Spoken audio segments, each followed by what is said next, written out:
வணக்கம். என்ன செய்தியை பார்க்க போறோம்னு கேட்டீங்கன்னா, எடப்பாடியிடம் தோல்வி அடைந்த ஆதவ் அர்ஜுனா, அதிமுகவில் அமைதி திரும்பியது. திருமாவளவன் ஒரு சாபக்கேடு. திருமாவளவன் அவர்கள் மீது இவ்வளவு கடுமையான விமர்சனத்தை நாம எப்பவுமே வச்சதில்லை. சமூக வலைதளத்துல திமுக காரங்க தான் ரொம்ப அதிகமாக திருமாவளவன் மீது பல குற்றச்சாட்டுகளை வச்சு திருமாவளவனே ஒரு சாபக்கேடு தான் தமிழ்நாட்டுக்கு அப்படின்னு சொல்றாங்க. என்னப்பா, சமூக நீதியை காப்பாற்றக்கூடியவர், சாதி ஒழிப்பு போராளி எல்லாம் சொல்லிக்கிட்டு தெரு தெருவா தூக்கிக்கிட்டு பிரச்சாரம் பண்ணிட்டு இருந்தீங்க. நாங்கெல்லாம் கடந்த காலத்துல திருமாவளவன் அவருடைய முகத்தை எக்ஸ்போஸ் பண்ணுகின்ற பொழுது அவரு கட்ட பஞ்சாயத்து பண்ணுகின்றவர், அவர் ஒரு ரவுடி, அவர் ஒரு நாடக காதலை ஊக்குவிக்கிறவர், அவங்க சமூகத்தை படிக்க வைக்கிறாரோ இல்லையோ, ஆனா ரவுடியாக மாத்துறாரு, குடிக்க வைக்கிறாரு அப்படிலாம் நாங்கள் குற்றச்சாட்டு வைக்கின்ற பொழுது திருமாவளவன் ஒடுக்கப்பட்ட சமூகத்திலிருந்து வந்திருக்கின்றார். அந்த ஒரே காரணத்துக்காக நீங்கெல்லாம் அவரை ஏற்றுக்கொள்ள மறுத்து வன்மத்தை கக்குறீங்க அப்படின்னு சொல்லிட்டு எங்க மீதெல்லாம் சேர்த்த வாரி வீசுனீங்க. என்னையா இப்ப திமுக காரங்க ஓடி நம்ம திருமாவளவன் அவர்களே ஒரு சாபக்கேடுன்னு சொல்றீங்க அப்படின்னு கேட்டா, அந்த மனுஷன் அதிகாரங்கள் மீது அளவில்லாத ஆர்வம் கொண்டவர். பதவி இல்லாம அவர் இருக்க மாட்டாரு. தோல்வி கண்டால் அந்த கூட்டணியில எப்போதும் இருக்க மாட்டாரு. வெற்றி இருந்தா ஒட்டிக்கிட்டு இருப்பாரு. அதுதான் திருமாவளவன் அவருடைய அரசியல் வரலாறு. கஷ்டம் இருந்தாலும் நஷ்டம் இருந்தாலும் எந்த கூட்டணியில் இருந்தமோ அந்த கூட்டணியிலேயே தொடர வேண்டும். வெற்றி பெற்றால் அந்த கூட்டணியில இருப்பது, தோல்வி அடைந்தால் அந்த கூட்டணி விட்டு விலகுவது, எந்த கட்சி வெற்றி அடைகிறதோ அந்த கட்சியுடன் போய் ஒட்டிக்கிறது. இது ஆண்டாண்டு காலமாக திருமாவளவன் அவர்கள் செய்கின்ற ஒரு நயவஞ்சக அரசியலாக இருக்கிறது. அதிகாரம் மட்டுமே தன்னுடைய குறிக்கோளாக எண்ணி இருக்கின்றார். அப்படி அதிகாரங்கள் இருந்தால் மட்டும்தானே கட்ட பஞ்சாயத்து பண்ண முடியும். அப்படி இருந்தால் தானே ஸ்டேஷன்ல போயிட்டு உட்காந்து தன்னுடைய அளப்பறையை அரங்கேற்ற முடியும், நில அபகரிப்பு செய்ய முடியும். அதனால எப்போதுமே சரி, தொடர்ந்து வெற்றி பெற்றால் அந்த கூட்டணியில் இருப்பாரு. திருமாவளவனுக்கும் தேமுதிகவுக்கும் என்ன வித்தியாசம்? தேமுதிகவும் சரி வெற்றி பெறுகின்ற வரைக்கும் தான் அந்த கூட்டணியில் இருப்பாங்க. அப்படி இல்லையா, ஒரு தேர்தலுக்கு ஒரு கூட்டணியில் இருப்பாங்க. அந்த மாதிரி தான் திருமாவளவன் அவர்களும் இருக்கிறாரு. அவர்லாம் அரசியல்ல மாற்று சக்திலாம் கிடையாது. அந்த சமூகத்தினுடைய ஒரு முகமாக இல்லை. 2006 திமுகவுடன் சேர்ந்து இருந்தாராம். 2011 தோல்வி அடைஞ்சு விட்டாங்களாம். அப்படியே வெளியேறிட்டாராம. இரியா, பொறுமையா இரியா, தோல்வி என்பது நிரந்தரம் இல்லை, அடுத்து நம்ம வெற்றி பெறுவோம் அப்படின்னு சொல்லும் போது 2011 சொல்ல சொல்ல வெளியேறி விட்டாரா. கூட்டணியில வரும்பொழுது ரொம்ப கொஞ்சம் குழாவு வாரம். கூட்டணியில் இருக்கக்கூடிய தலைவரை அவரை மாதிரி யாரும் புகழவே முடியாதான். திமுக காரனாகவே மாறிட்டு வாராம். செய்தியாளர்கள் பல தருணங்கள்ல, என்னங்க திமுக காரன் மாதிரியே பேசுறீங்க அப்படின்னு திருமாவளவன்கிட்ட சொல்லுவாங்களாம். அந்த அளவுக்கு எந்த கட்சியுடன் கூட்டணியில் இருக்கின்றாரோ அந்த கட்சிக்கு முட்டு கொடுப்பாராம். அது எது வரைக்கும் என்று பார்க்கும்போது, கூட்டணியில் இருக்கின்ற போது கூட்டணிக்கு தலைமை தாங்குகின்ற கட்சி வெற்றி பெறுகின்ற வரைக்கும் தானே. ஜெயலலிதாவுடன் கூட்டணி வச்சாராம். அப்போ வெற்றி பெறும் என்று நினைச்சாங்களாம், தோல்வி அடைந்து விட்டார்களாம். ஜெயலலிதா கிட்ட சொல்லிட்டு கூட்டணி விட்டு வெளியேறினாராம். அப்ப ஜெயலலிதா அவர்களை பொறுத்த வரைக்கும் எங்கிருந்தாலும் வாழ்க, சகோதரர் நல்லா இருக்கட்டும் அப்படின்னு நம்ம ஜெயலலிதா அவர்கள் பெருந்தன்மையுடன் வாழ்த்தி விட்டு சென்றாராம். ஆனா எங்களால அந்த அளவுக்கு வாழ்த்த முடியாதுப்பா, அந்த அளவுக்கு எங்களுக்கு பெருந்தன்மை கிடையாதுப்பா. ஏன்னா 2011 எங்க விட்டு வெளியேறினார். 2016 அப்படியே போய் மக்கள் நல கூட்டணி, அதுவும் தோல்வி அடைஞ்சது. பிறகு நேரடியா ஓடி 2019 2019 2026 வரைக்கும் தொடர்ந்து வெற்றி பெற்றோம். கூடவே இருந்தாரு. யாரோ கூப்பிட்டு பார்த்தாங்க, ஆஹா கூட்டணியை உருவாக்குனதே நாங்க தான், எப்படி அந்த கூட்டணியை விட்டு நாங்க வெளியே வந்துட முடியும்? அகில இந்திய அளவில் இந்தியா கூட்டணி இருக்குது, அந்த கூட்டணியை விட்டு நாங்கள் எப்படி வர முடியும்? தமிழ்நாட்டில் மட்டுமா இந்த கூட்டணி நாங்கள் உருவாக்கியிருக்கோம், இந்தியா முழுவதும் உருவாக்கியிருக்கோம் அப்படின்னு முட்டு கொடுத்தாராம். ஆனால் தோல்வி அடைந்த உடனே தவேகாவுக்கு தாவிட்டாராம். அதனால அதிகாரம் இல்லாமல் நம்ம திருமாவளவன் அவர்கள் இருக்கவே மாட்டாராம். அதாவது 2 எம்எல்ஏ தான் வச்சிருக்காராம். ஆனால் அந்த 2 எம்எல்ஏ வச்சுக்கிட்டு முதலமைச்சர் வரைக்கும் கனவு கண்டவர் தான் திருமாவளவன் அவர்களாம். அதாவது விஜய் அவர்கள் ஆட்சி அமைக்க கூடாது, அனுபவம் இல்லை, அவர்கிட்ட இந்த தமிழகத்தை ஒப்படைக்க கூடாது திமுக அதிமுக முடிவு பண்ணாங்களாம். அதுல எஸ்பி வேலுமணியும் சிபி சண்முகமும் ஒத்து வரல. ஏன்னா எஸ்பி வேலுமணிக்கு அமைச்சர் பதவி இல்லைன்னு சொல்லிவிட்டாங்க. எனக்கு அமைச்சர் பதவி இல்லாத பொழுது திமுக அதிமுக கூட்டணி எதுக்கு உருவாகணும் அப்படின்னு அந்த ஆளு குழப்பம் பண்ணாரு. உடனடியாக எடப்பாடி பழனிசாமி ஏன் திருமாவளவன் அவர்களை முதலமைச்சர் ஆக்கக்கூடாது, எஸ்பி வேலுமணி அவர்கள் அமைச்சரானார்னா நாங்க ஆதரவளிக்க மாட்டோம் அப்படின்னு திமுக சொல்லுது இல்ல. இப்போ திருமாவளவன் அவர்களை முதலமைச்சர் ஆகிட்டு திமுக அதிமுக இருக்கிறவங்க அத்தனை பேர் வந்து ஏன் அமைச்சராக கூடாது அப்படின்னு எடப்பாடி பழனிசாமி வந்து ஆலோசனை வழங்கினாராம். அப்போ எஸ்பி வேலுமணி அமைச்சராகிறதுக்கான வாய்ப்பு இருக்குல்ல அப்படின்னாங்களாம். உடனடியாக திருமாவளவனை பொறுத்த வரைக்கும் நம்மளை முதலமைச்சர் ஆக்க போறாங்களா அப்படின்னு சொல்லிவிட்டு வெயிட் பண்ணாராம். அதாவது கம்யூனிஸ்ட் கட்சிகள் எந்த முடிவெடுக்கிறதோ அந்த முடிவுடன் நாங்க ஒத்து போவோம், முடிவுகளை அறிவிப்போம் அப்படின்னு சொன்ன மனுஷன் அதுலயும் திருமாவளவன் அவர்களை பொறுத்த வரைக்கும் முடிவெடுத்துட்டாரு.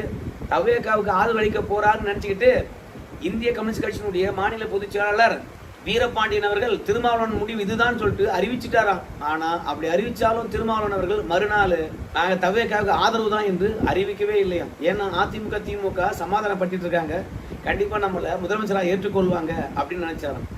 சரி, அதுக்கப்புறம் அதிமுக திமுக ஒன்னா வர மாதிரி தெரியல. எடப்பாடி பழனிசாமி டக்குன்னு ட்வீட் போட்டாரு, இப்ப புதுசா அமைந்திருக்கக்கூடிய ஆட்சிக்கு வாழ்த்துக்கள், மக்களுடைய பிரச்சனையை பாருங்க அப்படின்னு சொல்லிவிட்டு நம்ம எடப்பாடி பழனிசாமி வாழ்த்து சொல்லிவிட்டு பிரதான எதிர்கட்சியாக இது செயல்படும் அப்படின்னு சொல்லிட்டு கிளம்பிட்டாரு. அப்போ அதிமுக திமுக கூட்டணி கிடையாது. எடப்பாடி பழனிசாமி வாழ்த்து தெரிவித்து விட்டார் தவேகாவுக்கு. பிறகு தவேகா கிட்ட தான் வந்து நம்ம பேரம் பேசணும்னு சொல்லிவிட்டு ரெண்டு எம்எல்ஏ வச்சுக்கிட்டு தவேகா கிட்ட போய் துணை முதலமைச்சர் பதவி பேரம் பேசுறாராம். விஜய் தீர்ப்பு சொல்லிட்டாராம். அண்ணா அவர்கள் வந்து தவேகா கூட்டணியில் வர்றதுனால எங்களுக்கு கூட நஷ்டம் கிடையாது, அவர் வரணும்னு தான் நாம ஆசைப்படுறோம். ஆனா தவேகாவுக்கு துணை முதலமைச்சர் பதவி உருவாக்க வேண்டும் என்ற எண்ணம்லாம் நம்மளுக்கு கிடையாதுங்க. அவரு திடீர்னு இந்த மாதிரி ஒரு போர்க்கொடி உயர்த்துவார் என்று நான் எதிர்பார்க்கவே இல்லைங்க. ரெண்டு எம்எல்ஏக்கள் வச்சுக்கிட்டு துணை முதலமைச்சர் பதவி நாங்கள் உருவாக்கி கொடுத்தோம்னா நிறைய கட்சிகள் வந்து ரெண்டு எம்எல்ஏக்கள் தான் எங்களுக்கு ஆதரவளிக்கிறாங்க. காங்கிரஸ் கட்சிக்கு நாங்கள் என்ன பதவி கொடுத்து அவங்க 5 எம்எல்ஏக்கள் ஆதரவு தருகின்றார்களே, அதுவும் வெற்றி பெற்ற மறு நொடியே வந்து நாங்கள் தவேகாவுடன் போறோம்னு சொல்லிவிட்டு கிட்டத்தட்ட 22 ஆண்டு கால கூட்டணி உடைச்சிக்கிட்டு வெளியே வந்தாங்க. அவங்களுக்கு என்ன பதவி தர்றது? அதனால துணை முதலமைச்சர் பதவியெல்லாம் தவேகா சார்பில் உருவாக்க போதில்லை. திருமாவளவனுக்கு அதுக்கு வாய்ப்பு இல்லைங்க. திருச்சி கிழக்கில் வேணா சீட்டு தரங்க, நிற்கட்டும், வெற்றி பெறட்டும், அவருக்கு முக்கியமான துணையை தருவோம் அப்படின்னு சொன்னாராம். அடடா, நம்மளுக்கு இடம் இல்லை, நம்ம துணை முதலமைச்சர் பதவிக்கு ஆசைப்பட்டதும் முதலமைச்சர் பதவிக்கு ஆசைப்பட்டதும் வெளியே சொல்லிவிட்டாங்கன்னா என்னடா ரெண்டு எம்எல்ஏ வச்சுக்கிட்டு வேற ஆசைப்பட்டுக்கிறானப்பா இந்த மனுஷன். அப்ப 108 எம்எல்ஏக்கள் வச்சிருக்கக்கூடிய விஜய் அவர்கள் எதுக்கு ஆசைப்படணும்? அப்போ ஜனநாயகத்தை கேள்விக்குறி ஆக்குறது திமுகவா அதிமுகவா அல்லது விசிகாவா அப்படின்னு சொல்லிட்டு பேச ஆரம்பிச்சிட்டாங்கன்னா இருக்கிற மரியாதை குறைஞ்சுன்னு சொல்லிவிட்டு நாங்க தவேகாவுக்கு ஆதரவளிச்சாலும் நாங்க அமைச்சரவையில் இடம்பெற மாட்டோம் அப்படின்னு சொன்னாராம். அதுக்கப்புறம் நம்ம ஆதுவாஜினா அவர்களை பொறுத்த வரைக்கும் ஏன்பா நீங்க கேட்கறதெல்லாம் செஞ்சு தரம்பா, அமைச்சரவையில் பங்கெடுங்க அப்படின்னு ஆதுவாஜினா அவர்கள் வந்து வேண்டுகோள் வச்சாராம். ஆதுவாஜினா அவர்களுக்கும் திருமாவளவன் அவர்களுக்கும் நல்ல டீலிங் இருக்குது. அந்த டீலிங் மூலமாகத்தான் திமுகவினுடைய கைப்பாவையாக இருந்த சென்னை கமிஷனராக வேலை பார்த்த அருண் IPS அவர்களையே போட்டாங்க. அதுவே பெரிய சர்ச்சையாக வெடித்திருக்குது இந்த ஆட்சிக்கு, உங்க எல்லாருக்கும் தெரியும். அதனால ஆதுவாஜினா வந்து எல்லா விதத்திலும் விசிக்காக உதவி இருக்கின்றார். அதாவது விசிக்கால் இருக்கிற வரைக்கும் கட்சி வளர்ப்பதற்கு மாநாடு போறதுக்கெல்லாம் பணம், அதே மாதிரி கட்சி விட்டு வெளியேறின பிறகு கூட பல விதங்களில் உதவி பண்ணியிருக்கின்றார். அவருடைய பேச்சை தட்ட முடியுமா? அதனால தவேகா அமைச்சரவையில் வன்னியரசை சேர்த்து விட்டார். ஸோ இந்த ஃபுல் ஹிஸ்டரியும் திமுக காரங்க சமூக வலைத்தளத்தில் பதிவிட்டு திருமாவளவன் அவர்கள் ஒரு சாபக்கேடு, எங்கே அதிகாரம் எங்கே வெற்றி என்று தேடிக்கொண்டே இருப்பார். அதிக சீட்டுக்களை காங்கிரஸுக்கும் திருமாவளவனுக்கு தான் கொடுத்தோம், ஆனால் அந்த 2 பேருமே வந்து நன்றி இல்லாமல் ஓடிட்டாங்க அப்படின்னு சொல்லிட்டு எங்க உழைப்பை குறைத்து மதிப்பிட்டு விட்டாரே அப்படின்னு திமுக காரங்க வச்சு செய்யறாங்க. திருமாவளவன் அவர்கள் வந்து தப்பு பண்ணிட்டாருன்றது அவருக்கு நல்லா தெரியும். அதனால தான் லேட்டஸ்டா வீடியோ வெளியிடுகின்ற போது கூட திமுகவினுடைய ஆதங்கம் சரியானதுதான். ஏன்னா நமக்காக அவங்க பல வேலையை பார்த்தாங்க, பல தருணங்களை நமக்கு கேட்ட சீட்டெல்லாம் கொடுத்தாங்க, கேட்ட இடங்கள்லாம் கொடுத்தாங்க. எல்லாவற்றையும் செஞ்சு கொடுத்த திமுக விட்டுட்டு திடீர்னு தவேகா அமைச்சர்கள் போய் இடம்பெறுவது என்பது நிச்சயமாக ஏற்றுக்கொள்ளுகின்ற மனநிலையில் இருக்காது. ஆட்சியில் இருக்கின்ற போது நமக்கு எவ்வளவோ செஞ்சு கொடுத்துருக்காங்க. அதனால திமுக காரங்க வேதனை அடைவதும் அந்த வேதனையின் வெளிப்பாடாக நன் மீது வந்து பார்த்தீங்கன்னா குற்றச்சாட்டு வைப்பதும் இயல்பானது, கடந்து செல்லுங்க அப்படின்னு திருமாவளவன் அவர்கள் வந்து நைஸா திமுகவுக்கு ஐஸ் வச்சாராம். இந்த துரோகத்தை நாங்க ஏற்றுக்கொள்ளவே மாட்டோம்னு சொல்லிவிட்டு கூட்டணி எந்த அளவுக்கு தலைகீழாக மாறி இருக்கிறது, எப்படி அடிக்கடி அந்தர்பல்ட்டி அடிச்சு கூட்டணி மாறி அதிகாரத்தில் இருந்திருக்கிறாரு அப்படின்னு இன்னைக்கு திமுக காரங்க எக்ஸ்போஸ் பண்ணிட்டு இருக்காங்க. எந்த ஒரு அதிகாரத்துல திருமாவளவன் இருந்தாலும் சரி அவங்க கட்சிக்காரங்களை நல்வழிப்படுத்தினதே கிடையாதான். எப்போதும் அடிதடி, எப்போதும் போதைப் பொருள் பழக்கம், எப்போதும் கட்ட பஞ்சாயத்து, எப்போதும் நில அபகரிப்பு புகார், எப்போதும் பாத்தீங்கன்னா நாடக காதல். இவற்றுக்கு அத்தனைக்கும் திமுக காரன் தான் முட்டு கொடுத்தானா, இப்ப தவேகா காரன் அதுக்கெல்லாம் முட்டு கொடுக்குறானா பார்க்கலாம் அப்படின்னு சொல்லிட்டு திமுக காரங்க இன்னைக்கு திருமாவளவனை தான் அதிகமா வச்சு செஞ்சுட்டு இருக்காங்க சமூக வலைதளத்துல. இந்த மாதிரி ஒரு சுயநலவாதிய அரசியல் களத்துல பார்த்ததே கிடையாது. இவரெல்லாம் அரசியல் களத்துல வளரவே கூடாது அப்படின்னு திமுக காரங்க அதிகமா குற்றச்சாட்டு வைக்கிறாங்க. இதற்கிடையில எடப்பாடி பழனிசாமியுடன் ஆதுவர்ஜுனா அவர்கள் மோதனாரு. அதிமுக ரெண்டா உடைக்கிறேன்னாரு. 25 எம்எல்ஏக்களை தன் பக்கம் இழுக்கிறோம் பாருன்னாரு. எடப்பாடி பழனிசாமியும் தன்னுடைய அரசியல் அனுபவத்தின் காரணமாக 25 எம்எல்ஏக்களை தானே இழுத்துக்கிட்டு பார்க்கலாம், அதனால உனக்கு என்ன லாபம் வரப்போகுதுன்னு பார்க்கலாம், அவங்கெல்லாம் எப்படி உன்னா கூட இருக்கிறாங்கன்னு நான் பார்க்குறேன் அப்படின்னு சொல்லிட்டு எடப்பாடி பழனிசாமி அமைதியாக இருந்தார். ஆனால் அந்த 25 எம்எல்ஏக்கள் ஆதுவர்ஜுனா அவர்களால் தக்க வைக்க முடியல. ரெண்டாவது 25 எம்எல்ஏக்களையும் ராஜினாமா பண்ணிட்டு தவேகாவில் இணைய வச்சு நாங்கள் இடைத்தேர்தலில் வெற்றி பெற வச்சு அவங்களுக்கு உரியதை தரம்பார். அப்போ எடப்பாடி பழனிசாமி என்ன பண்ண முடியும், கூட்டணி கட்சிகள் என்ன பண்ண முடியும் அப்படின்னு முயற்சி பண்ணாராம். ஸோ 25 எம்எல்ஏக்கள் ஒரு தனி அணியாக செயல்படுவதற்கு ஆதுவர்ஜுனா அவர்கள் உதவி பண்ணார். ஆனால் அந்த விதத்திலும் சரி ஆதுவர்ஜுனா அவர்கள் எடப்பாடி பழனிசாமி கிட்ட தோல்வி தான் அடைந்தார். 25 எம்எல்ஏக்கள் தனியாக அதிமுக எதிராக ஒரு போட்டி அணியாக செயல்பட முடியல. எடப்பாடி பழனிசாமி அதையும் தூள் ஆக்கினார். ரெண்டாவது 25 எம்எல்ஏக்கள் அந்த பக்கம் அழைச்சிட்டு போனார். அமைச்சரவையில் இடம் கிடைக்கும் என்று வாக்குறுதி கொடுத்தாரு, அதையும் நிறைவேற்ற முடியல, ஏமாற்றம் அடைந்தார். ஸோ ஆதுவர்ஜுனா அவர்களால் கொடுத்த வாக்குறுதியை காப்பாற்ற முடியாம ஆதுவர்ஜுனாவை நம்பி போனவங்க இன்னைக்கு ஆதுவர்ஜுனா அவர்களையும் விஜயும் காரி துப்புகின்ற நிலையில தான் அதிமுக எம்எல்ஏக்கள் இருக்கிறாங்க. ரெண்டாவது ஆதுவர்ஜுனாவுடைய எண்ணம்லாம் என்னன்னு கேட்டீங்கன்னா, அதிமுக இருக்கக்கூடிய பெரும் புள்ளிகள்லாம் எங்க கட்சியில இணைச்சிடலாம் பாரு அப்படின்னு முயற்சி பண்ணாரு. இவனுங்க அத்தனை பேரும் அதிமுக இருக்கிற வரைக்கும் அதிமுக உருப்பட்டதாக சரித்திரமே இல்லை, அதிமுக வெற்றி பெற்றதாக சரித்திரமே இல்லை. இப்போ ஆதுவர்ஜுனா அவர்கள் இந்த தோல்வியடைந்த கூட்டத்தை அந்த கட்சியில சேர்த்துக் கொள்வதன் மூலமாக அவர் என்ன வெற்றி பெற போறாரா? ஸோ ஆதுவர்ஜுனா அவர்களை பொறுத்த வரைக்கும் விஜய் அவர்களை முழுக்க நம்பி தேர்தலில் களம் கண்டாங்க, வெற்றி பெற்றாங்க. எப்போ அதிமுக நம்பி இன்னைக்கு தவேகா இருக்குது, வாங்கடா தவேகால உங்களுக்குலாம் இடம் இருக்குதுன்னு சொல்லிட்டு கூவி அழைத்து அதிமுக காரன் இருந்தால் தான் வெற்றி பெற முடியும் என்று நினைக்கிறாரோ அப்போதே அந்த கட்சி தோல்வி அடைய போகுது.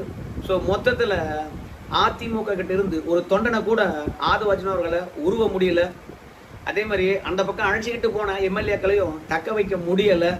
ரெண்டாவது ராஜினாமா பண்ணிட்டு மொத்த பேரையும் கட்சியில இணைக்க முடியல. தனி அணியாக செயல்பட வேண்டும். நீங்கெல்லாம் எடப்பாடி பழனிசாமி பார்த்து நொந்து போகணும். திமுகவும் அதிமுகவும் ஒன்னா சேர்ந்து தவேகா ஆட்சி அமைக்காம பார்த்துக்கிட்டீங்களா, இர்ரா உங்களுக்கு தனி அணியை உருவாக்குறேன் அதிமுக என்று சொல்லி சவால் விட்டாரு. ஆனா தனிய அணியாகவும் செயல்பட முடியாத ஒரு சூழ்நிலை. மொத்தத்துல எடப்பாடி பழனிசாமி கிட்ட ஆதுவர்ஜுனா அவர்கள் தோல்வி அடைந்திருக்கின்றார். அதிமுகக்குள்ள குழப்பத்தை ஏற்படுத்த வேண்டும் என்று ஆதுவர்ஜுனா எவ்வளவோ முயற்சி பண்ணார். ஆனால் சுயநல பேர் வழிகள் வரிசையாக வெளியேறுவதன் மூலமாக அதிமுகக்குள்ள அமைதி திரும்பி இருக்கிறது.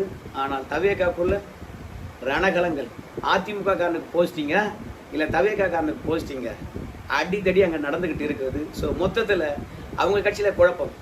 அந்த கட்சியை சமாதானப்படுத்த முடியாம ஆதுவர்ஜுனா அவர்கள் தோல்வி அடைந்திருக்கின்றார். அதிமுக தொட்டா என்ன நிலை ஏற்படும் என்பதை பற்றி அதிமுக தொண்டனை கிட்ட கேட்டு தெரிஞ்சுக்க. கடந்த காலங்களில் திமுக எப்படி தண்ணி குடிச்சுக்குன்னு சொல்லிட்டு இப்போ ஆதுவர்ஜுனா அவர்கள் அதிமுக வரலாறு தெரியாம மோதிட்டாரு. இனிமே தான் இருக்கிறது தரமான சம்பவங்கள் அப்படின்னு சொல்லிட்டு அதிமுக காரங்க ஆதுவர்ஜுனா அவர்களை கழுவி ஊத்திட்டு இருக்காங்க. ஸோ மொத்தத்தில் இந்த 25 எம்எல்ஏக்களை மீண்டும் அதிமுக கொண்டு வந்ததாக இருந்தாலும் சரி, உடைஞ்ச கட்சியை மீண்டும் கட்டமைப்பதாக இருந்தாலும் சரி, கட்டமைத்ததாக இருந்தாலும் சரி, எடப்பாடி பழனிசாமியுடைய அரசியல் அனுபவங்கள் தான். இதே ஆதுவர்ஜுனா அவர்களுக்கு அந்த அனுபவம் இல்லாத காரணத்தினால்தான் எல்லாவற்றையும் கோட்டை விட்டுட்டு இன்னைக்கு அதிமுக மீது பழி போட்டுக்கிட்டு திரிகிறாரு. அதிமுகவும் திமுகவும் கைகோர்க்க பார்த்தாங்க அப்படின்னு சொல்லிட்டு இன்னொரு கட்சி, அந்த கட்சி நலன் சார்ந்து முடிவெடுக்கிறது. அதை ஆதுவர்ஜுனா விமர்சனம் பண்ணிட்டு இந்த முடிவு அதிமுக எடுக்கலாமா என்னவோ அந்த கட்சியுடைய பொதுச் செயலாளர் மாதிரி பொதுத்தளத்தில் பேசிக்கிட்டு திரிகிறாரு. அதனால ஆதுவர்ஜுனாவுக்கு நல்ல பேர் வந்திருக்குதான்னு கேட்டிங்கன்னா சுத்தமாக துளி கூட நல்ல பேர் கிடையாது. கழுவி தான் ஊற்றிக்கிட்டு இருக்காங்க. அமைதியாக இருந்த அதிமுகக்குள்ள குழப்பத்தை ஏற்படுத்தினதும், அதிமுக எம்எல்ஏக்களை குதிரை பேரம் பேசி அதை அந்த கட்சிக்கு அழைச்சிட்டு போனதும் தவேகா மேலே இருந்த நல்ல பேர் தான் போச்சு. விஜய் மேலே இருந்த நல்ல அபிப்பிராயம் தான் போச்சு. தவேகா ஓட்டு போட்டவன்லாம் இப்போ காரி துப்பிட்டு இருக்கான். ஸோ மொத்தத்தில் தவேகாவுடைய பேரை நார அடித்ததில் ஆதிவாஜினாவுக்கு முழு பங்கு உண்டு. தவேகாவுடைய பெயரை தூக்கி நிறுத்தணும் பாரு அப்படின்னு சொல்லி அந்த பேரை நார் அடிச்சதுனால அந்த விஷயத்தில் அவர் படுதோல்வி அடைஞ்சிருக்கார். மொத்தத்தில் இன்னும் ஒரு 5 ஆண்டு காலம் தவேகா ஆதிவாஜினா தலைமையில் செயல்படுதுன்னா இப்படி ஒரு கட்சி இருந்ததாகவும் ஆட்சி செய்ததாகவும் அடையாளமே இல்லாமல் போக போகுது. பொறுத்து வந்து பாருங்கள் நண்பர்களே. நன்றி.